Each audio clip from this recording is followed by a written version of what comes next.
Hello friends, मैं advocate Vinod Sharma अपने channel कानून और आम आदमी में आपका एक बार फिर हार्दिक स्वागत करता हूं। दोस्तों, रोड एक्सीडेंट के केसेस में आरोपी अपना बचाव कैसे कर सकते हैं, कैसे सेक्शन 304A 279 337 338 में वो सज़ा से बच सकते हैं, क्या क्या वीकनेसेस होती हैं प्रोसिक्यूशन की स्टोरी में जिनका फ़ायदा अक्यूज़ को मिलता है। दोस्तों, इसको लेके मैंने पहले कई वीडियोस पोस्ट की हैं जिन्हें आपका भरपूर प्यार मिला है। आप लगातार वो वीडियोस देख रही हैं। तो दोस्तों, उसी कड़ी में मैं कुछ नए फैक्ट्स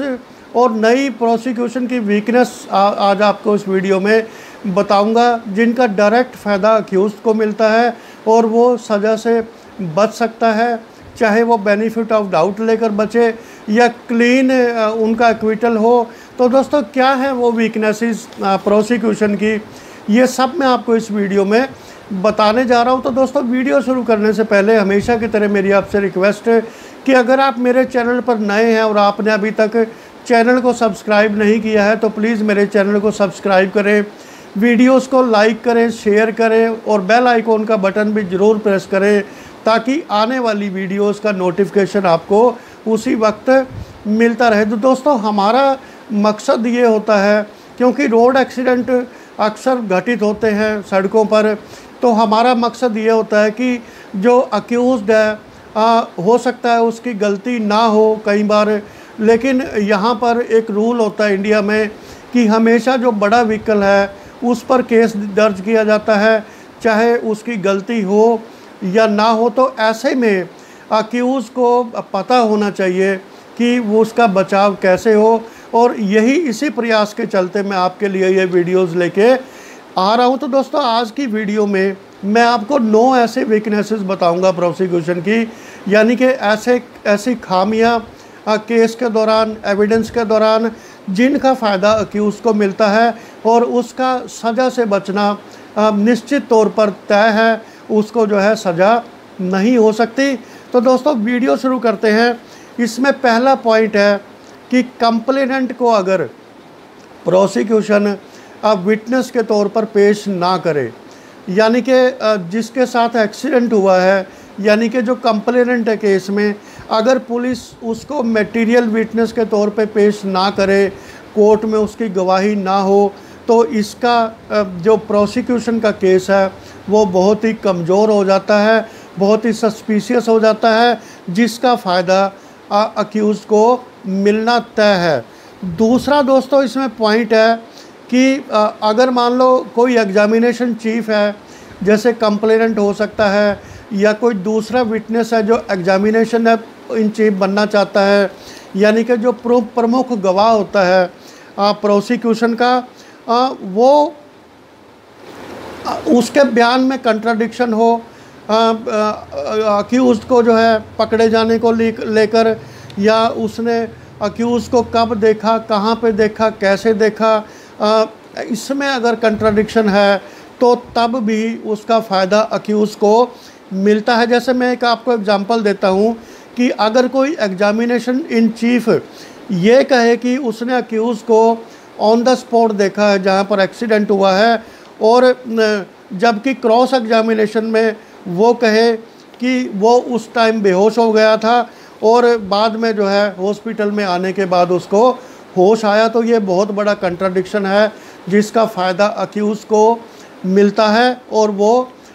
मामले में बरी हो जाता है। तीसरा पॉइंट है दोस्तों, इंजरीज़ को लेकर। अगर कोई व्यक्ति रोड एक्सीडेंट में घायल हुआ है और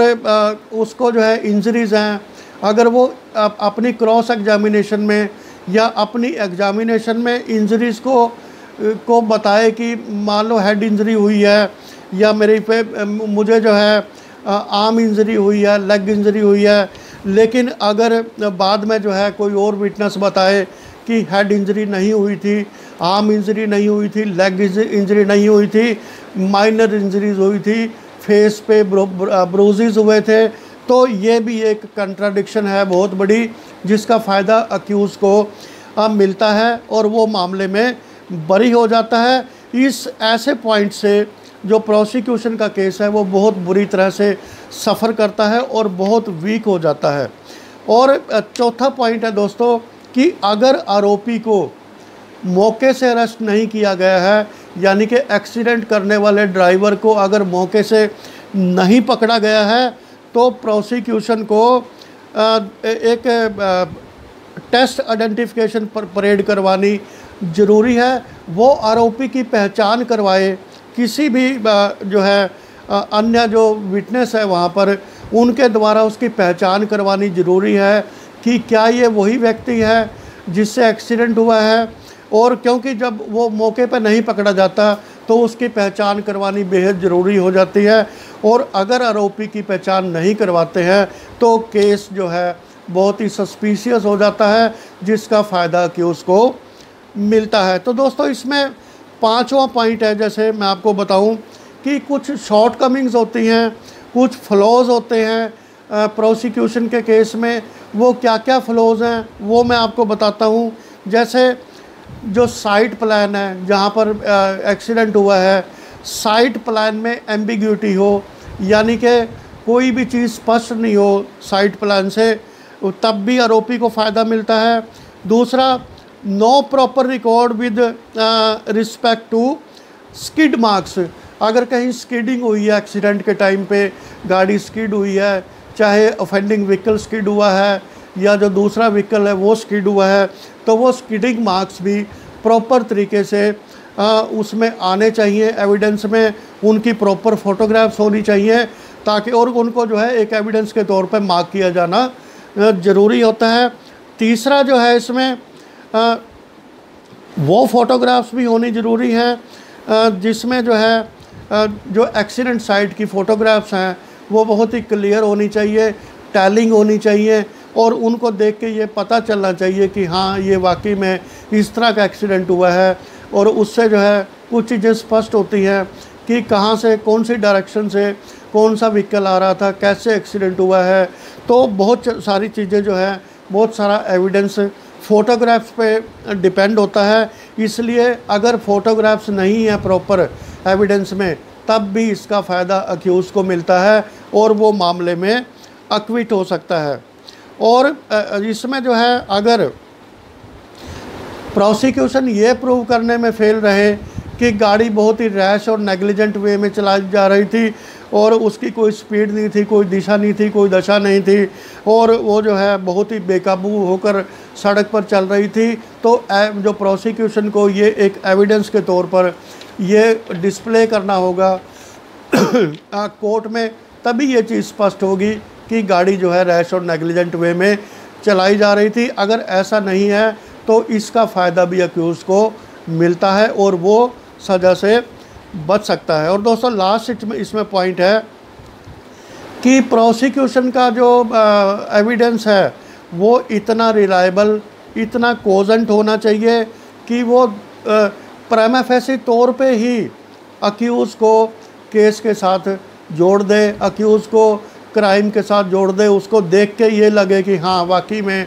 जो है एक्सीडेंट इसी व्यक्ति की लापरवाही से हुआ है जिसको दंडित किया जाना चाहिए। लेकिन अगर कोई ऐसा कोजेंट और रिलायबल एविडेंस फाइल पर नहीं है, रिकॉर्ड में नहीं है, तो तब जो है उसका जो वो अक्यूज़ है उसको कनेक्ट नहीं किया जा सकता ऑफेंस से, और जिसका फ़ायदा जो है अक्यूज़ को मिलता है और वो सज़ा से बच सकता है। क्योंकि कोर्ट्स का अक्सर ये मानना होता है, कोर्ट्स ये टिप्पणी करती हैं ऐसे मामलों में कि between may be true and must be true there is a long distance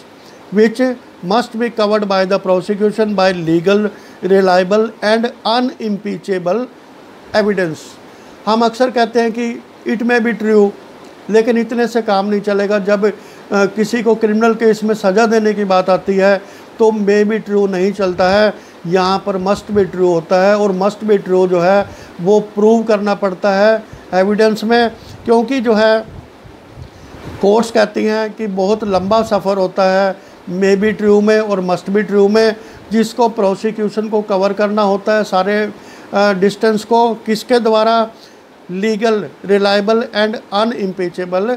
evidences में एक ऐसा एविडेंस होना चाहिए आरोपी के खिलाफ कि उसके बचने के सारे रास्ते बंद हों और उसको सज़ा हो। लेकिन